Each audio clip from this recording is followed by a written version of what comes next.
코로나 사태 전까지 폭넓은 자유를 누려오던 유럽인들은 봉쇄 정책과 동시에 한국의 추적 시스템을 모델로 하겠다는 정부에 큰 우려를 표하기 시작했습니다.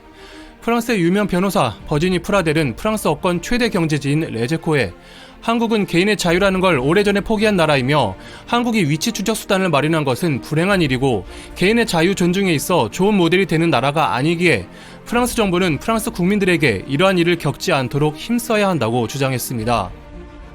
봉쇄 정책 하에 많은 자유를 잃어버린 상황에서 사태를 해결하고자 도입하는 한국의 노하우조차 증오스럽게 보는 것인데요. 재앙적 권력에서 자유를 쟁취하여 누려온 바 있는 유럽인들에게 있어 상당한 자유가 제한당하는 현 상황은 견디기 매우 어려울 것입니다. 하지만 사람 보기 힘들어진 썰렁한 거리와 집에 갇혀 나가기도 어려운 자신들과는 달리 한국은 현 사태를 맞아 지구상에서 가장 많은 자유를 누릴 수 있는 나라 중 하나라는 것을 기억해야 할 것입니다. 지금 치러지는 총선에서도 이를 알 수 있습니다. 현재 가디언, US 뉴스, CNN, 타임, CNA 등 다수의 외신들이 한국의 총선에 대해 보도하고 있는데요. 타임은 영국, 에티오피아 등 여러 나라들이 선거를 연기하고 있는 가운데 한국이 세계 최초로 전국적인 선거를 치른다고 하면서 전 미국 국무부 관리인 민타로 오바의 말을 인용하여 한국인들은 민주주의가 얼마나 쉽게 후퇴하거나 상실될 수 있는지 알고 있기 때문에 가능한 한 선거에 참여하려 하고 있으며 코로나에 성공적으로 대처하고 있는 한국 사회가 이를 가능케 한다고 알렸습니다. CNN도 현 사태를 맞아 각국 행정부의 권력이 증대되는 중에 입법부와의 권력 밸런스 붕괴가 매우 우려스럽다고 전하면서 이런 상황에서 선거를 미루는 것은 매우 위험한 일인데 한국은 긍정적인 대처로 선거를 가능케 했다고 말했습니다.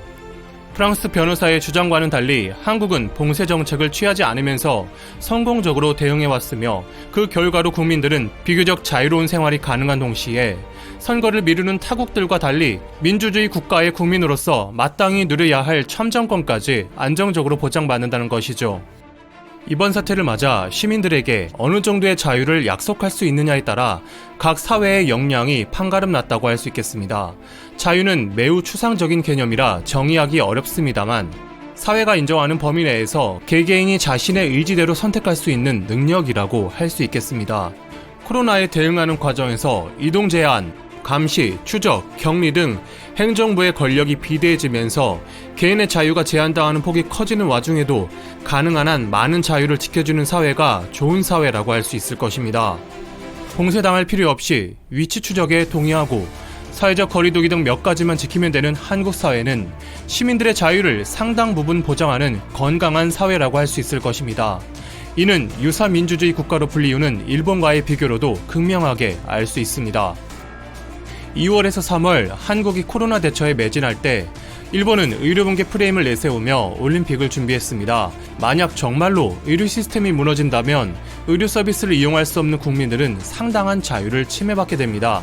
그런데 의료 붕괴가 일어나지 않은 한국과는 달리 일본에서는 이미 시작되었다는 말이 나옵니다.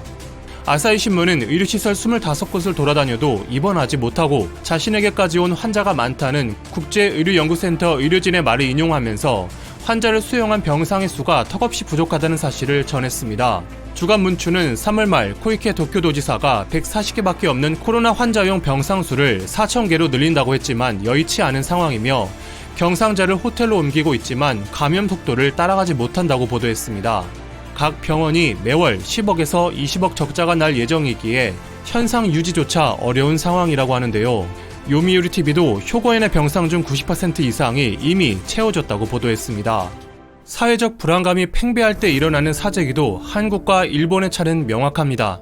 투명한 정보 공개로 국민이 느끼는 불안감이 적어 사재기가 일어나지 않는 한국과는 달리 일본에서는 세계 최초로 화장지 사재기가 있었고 방사능 물질인 라돈이 바이러스에 좋다는 루머가 돌아 온라인 쇼핑몰에서는 화강암이 연일 매진되기도 했습니다. 이제는 꿀이 사재기 대상이 되었다는 소식까지 전해졌는데요. 바이러스를 분해하고 면역력을 키워준다고 합니다. 한 민간 방송에서 면역이 좋다는 취지로 방송한 후 여러 매체를 통해 꿀이 바이러스 퇴치에 좋다는 광고가 나가면서 이 같은 일이 벌어지고 있습니다. 이런 상황은 일본 국민이 스스로 자초한 일이기도 합니다. 다른 나라들이 대책에 고심하던 지난 2달간 의료물자도 확보하지 않고 마스크 2장만 돌렸으며 이탈리아 기자의 질문에는 최악의 상황에서도 자신은 책임지지 않겠다고 발언했으며 이제는 그 누구보다 바쁜 모습을 보여주어야 할 사람이 젊은이들에게 집으로 돌아가라는 메시지를 전달한다고 SNS에 친구들과도 못 만난다, 회식도 못한다는 글을 올리면서 관저에 앉아 강아지도 쓰다듬고 차도 마시는 여유로운 모습을 올린 아베의 지지율이 아직도 40%에 달하는 것입니다. 설령 아베를 퇴진시킨다 해도 또 다른 자민당 후보가 올라오는 자민당 독재 체제를 만든 일본 국민들은 스스로 자신의 자유를 훼손했다고 할 수 있겠습니다.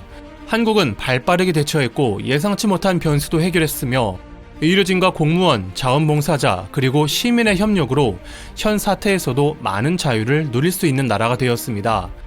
바로 옆 나라에서 벌어지는 일은 지금 우리가 누리는 자유를 더욱 소중해 보이게 합니다. 대한민국의 민주주의와 시민사회는 앞으로도 발전을 거듭하리라 믿어 의심치 않습니다. 감사합니다. 와트맨이었습니다.